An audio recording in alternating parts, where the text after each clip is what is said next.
من النفاق وعمل من الرياء وعين من الخيانة ذنوبي ووسع علي رزقي وحسن خلوقي وطيب لي كسبي واقنعني مما رزقتني ولا تذهب عني برحمتك يا أرحم الراحمين.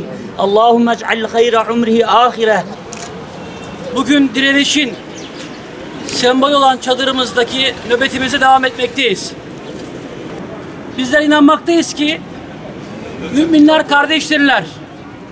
Müminler bir vücut gibidirler. Eğer bir vücudun bir organı rahatsız olursa, hastalanırsa diğer organlar bunu hissederler. Bugün biz de aynı hassasiyetle şu an Filistin'de zulüm gören kardeşlerimizin o acısını hissetmek için buradaki bir nebze de olsa yüreğimizi dağılacak bir hamle yapmaya çalışıyoruz.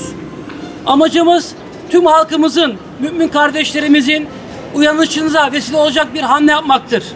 Zira tüm dünyanın gözünde katil İsrail, küresel Siyonizm kardeşlerimizi her gün katletmektedir. Bu zulme dur diyecek bir adım atılması gerekmektedir. Bugün biz hakkın yanında olduğumuzu haykırmak için bir araya geldik. Tekrar buradaki amellerimizi de gözden geçirerek oradaki kardeşlerimizin yanında olduğumuzu dile getirmek için toplandık. Cenab-ı Allah bu topluluğumuzu, bu amelimizi kabul etsin inşallah. Ve en yakın zamanda Kudüs'teki zulmü, Filistin'deki zulmü ve dünyadaki diğer topluluklarda zulüm gören kardeşlerimizin de zalimlerin elinden kurtaracak hamleyi bizlere nasip etsin. Amin. Gün gelecektir ki inanıyoruz.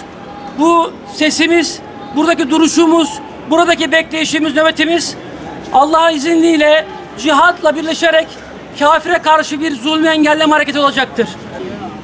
Nice özgür günlere Filistin'deki kardeşlerime selam olsun, Ebu Beyde'ye selam olsun, orada direnişe katkıda bulunan bütün kardeşlerime selam olsun diyerek sözlerimi tamamlıyorum. Cenab-ı Allah'a emanet olunuz. Var.